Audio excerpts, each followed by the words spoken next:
जो आदिवासी महिलाएं हैं झारखंड के, हाँ बहुत स्ट्रांग होती है, बहुत हार्ड वर्किंग होती हैं और सबसे ज़्यादा है कि वो बहुत ज़्यादा ईमानदार होती हैं, है ना। अपने किसी भी काम के लिए हार्ड वर्किंग के साथ ईमानदार हैं। तो इस कॉलेज में 30 से 40% मुस्लिम लड़कियां हैं। जो महिलाएं रहती है वो शायद भूल जाती हैं इतनी पढ़ी लिखी होने के बावजूद भी। नमस्कार, आप देख रहे हैं पलामू समाचार केंद्र और महिला दिवस के खास अवसर पर आज मैं बात करूंगा यूथ चिन्हधारी महिला विश्वविद्यालय के कुछ शिक्षिकाओं से। सबसे पहले मैडम, नाम क्या है आपका? मेरा नाम डॉक्टर मशिक जहाँ है, डिपार्टमेंट ऑफ इंग्लिश डिपार्टमेंट से हैं। तो महिलाओं का उत्पीड़न का मामला बहुत ज़्यादा आता है।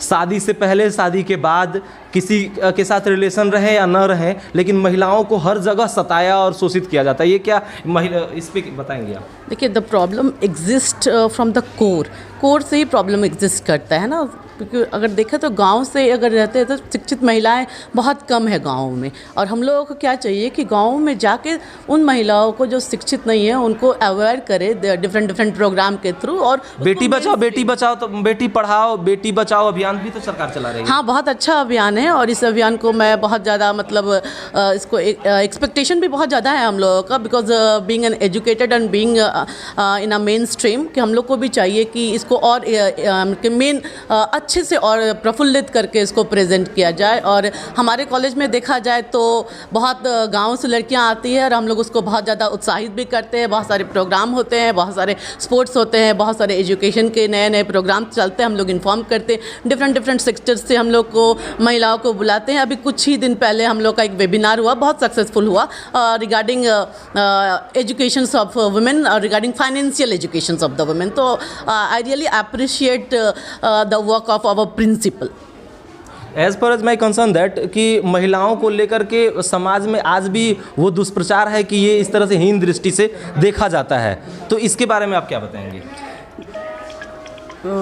देखिए, ये जो सवाल है कि महिलाओं के बारे में दुष्प्रचार होता है, मेरा ऐसा मानना नहीं है कि महिलाओं के बारे में होता है। सबसे बड़ी प्रॉब्लम क्या है ना, जो जैसा कि मैम ने बोला कि घर से ही स्टार्ट होती है ना।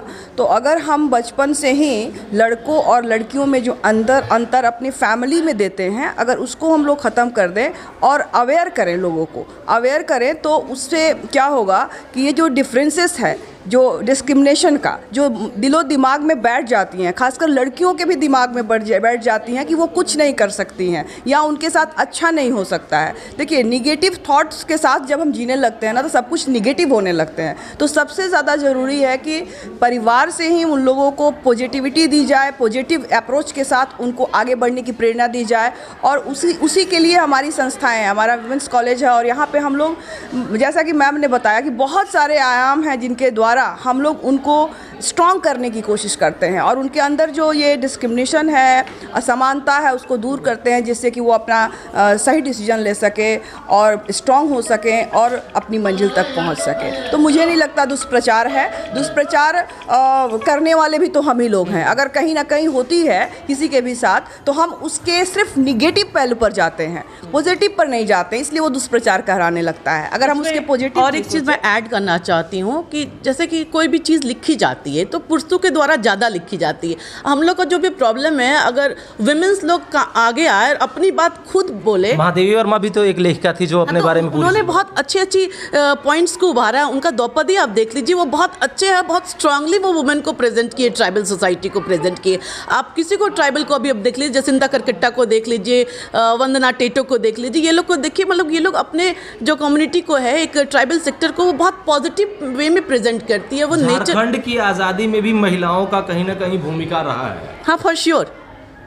तो इसमें तो कोई दो राय है नहीं, क्योंकि झारखंड की महिला काफी आगे बढ़ रही है। झानू करका उन लोग का जो था, उन लोग का भी भूमिका रहा है। तो इसके बारे में देखिए, जो आदिवासी महिलाएं हैं झारखंड के, हाँ बहुत स्ट्रांग होती है, बहुत हार्ड वर्किंग होती हैं और सबसे ज़्यादा है कि वो बहुत ज़्यादा ईमानदार होती हैं, है ना। अपने किसी भी काम के लिए हार्ड वर्किंग के साथ ईमानदार हैं। तो झारखंड देश की आज़ादी में तो रहा ही है। झारखंड की आज़ादी में तो रानी लक्ष्मीबाई जैसे बहुत वीरांगनाओं का नाम भी है। हाँ, लेकिन स्पेशली अगर झारखंड आंदोलन की बात हम करें, जो झारखंड सेपरेशन ऑफ झारखंड जो था, उसमें भी यहाँ के जो मेन लोग जो जितने भी थे, मुंडाज थे, जो आपके कोल विद्रोह हुआ या मुंडा विद्रोह हुआ, इसमें जितने भी लेडीज़ थी उनका बहुत सारा रोल रहा। और उनका रोल इसलिए रहा कि ब्रिटिशर्स जो आए तो बहुत सारी ऐसी घटनाएं उस समय के ग्रामीण क्षेत्रों में हुई जिसका ही रूप था ये आंदोलन।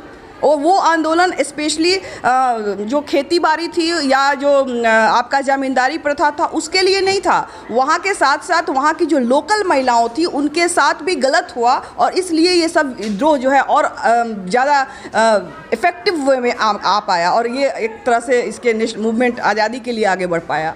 कहा जाता है कि अगर किसी भी महिला का हाथ किसी पुरुष के सर पे हो तो उसकी प्रगति को कोई आगे मतलब कोई रोक नहीं सकता है। इसमें क्या कह सकती हैं आप?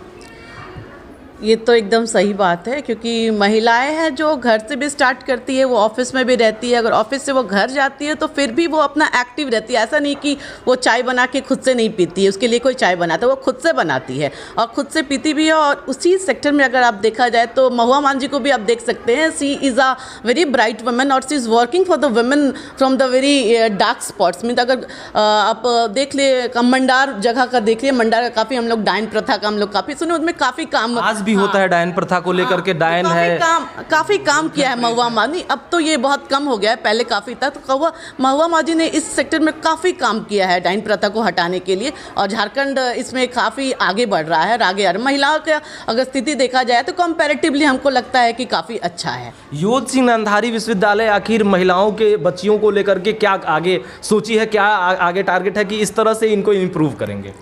देखिए, यहाँ पे तो बहुत सारा प्रोग्राम चल ही रहा है। कौन से प्रोग्राम, उसके बारे में थोड़ा सा प्रकाश डालेंगे? अभी तो यहाँ पे यूजी पीजी चल ही रहा है, बीसीए का भी प्रोग्राम है, उसमें भी काफ़ी बढ़ चढ़ के फीमेल जो है कुछ हट के बताएंगे? कुछ हट के अभी मैडम का प्रोग्राम है, वो तो मैडम भी जानती है, पर हम लोग सुनने में आ रहा है कि बीएड का प्रोग्राम भी लाएंगे, इंटीग्रेटेड कोर्स भी आएंगे और फिर यहाँ पे हमारा होम साइंस डिपार्टमेंट है वो उसको भी काफ़ी प्रफुल्लित किया जाएगा। क्या हम लोग वुमेंस कॉलेज में हैं तो हम लोग के लिए ये जो दिन है वो काफ़ी ज़्यादा उत्सुकता भरा है और काफ़ी ज़्यादा हम लोग चाहते हैं कि इस दिन को सेलिब्रेट करें to being as a women. तो यही हम लोग और इवेंट्स जो हो रहा है हम लोग में काफ़ी ज़्यादा उत्साह है कल के लिए। हमें अपने हर चीज़ का शुरुआत सिर्फ और सिर्फ अपने घर से करना चाहिए।